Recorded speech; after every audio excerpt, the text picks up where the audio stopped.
జిల్లా అదోలు నియోజకవర్గం రాయకోడు మండల గ్రామాల మైనార్టీలకు సీఎం రేవంత్ రెడ్డి మరియు వైద్యారోగ్య శాఖ మంత్రులు దామోదర్ రాజా నరసింహ ఆదేశాల మేరకు తహసీల్దారు అధ్యక్షతన మండలంలో గల మార్కెట్ యార్డులో మండలంలోని మైనార్టీ నాయకుల ఆధ్వర్యంలో ప్రతి గ్రామానికి తోపాలను ఇవ్వడం జరిగింది. ఈ యొక్క కార్యక్రమంకు ముఖ్య అతిథిగా జిల్లా గ్రంథాలయం సంస్థ చైర్మన్ అంజయ్య ఆధ్వర్యంలో మండలంలోని కాంగ్రెస్ పార్టీ నాయకులు, పార్టీ మండలం అధ్యక్షులు బాలాజీ నరసింహులు, మాజీ market committee chairman Kedarinath, market committee vice chairman Vinay, నాయకులు రఫీలు, వీరేశం, బాలయ్య తదితరులు పాల్గొన్నారు.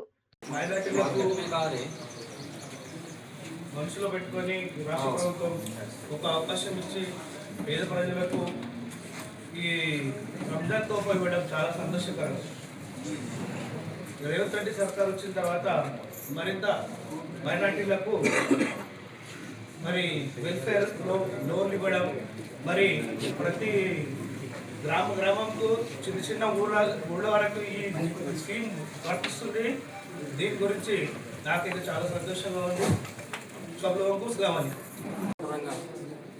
ఇచ్చేసినటువంటి గౌరవ ఎంఆర్ఓ గారు, ఆశాజ్యోతి గారు, గౌరవనీయులు ఎక్స్ డిసిఎంఏ చైర్మన్ సిద్ధన పాటిల్ గారు, మిత్రులు మండల పార్టీ అధ్యక్షులు నరసింహ గారు, అదేవిధంగా ఎక్స్ ఎంపీపీ బసవరాజ్ పాటిల్ గారు, X AMC chairman Kedar Patil గారు, సుల్తాన్ గారు, నజీర్ భాయ్ గారు, ఇదే మన టెంపుల్ చైర్మన్ సతీష్ పంత్ గారు, రఫీక్ గారు, మనోజ్ గారు, గౌరవ సర్పంచ్ చరణ్ కుమార్ గారు, అదేవిధంగా లక్ష్మణ్ గారు, గురుదాస్ గారు, ఇక్కడ ఆధ్వర్యంలో ప్రభుత్వ పరంగా మరి కొన్ని అలాట్ చేసినా మళ్ళీ వారు ప్రత్యేక చొరవ తీసుకొని మన మండలానికి ఇంకా ఎక్కువ మంది మైనారిటీ సోదరులకు వచ్చే విధంగా మరి కృషి చేయడం జరిగింది.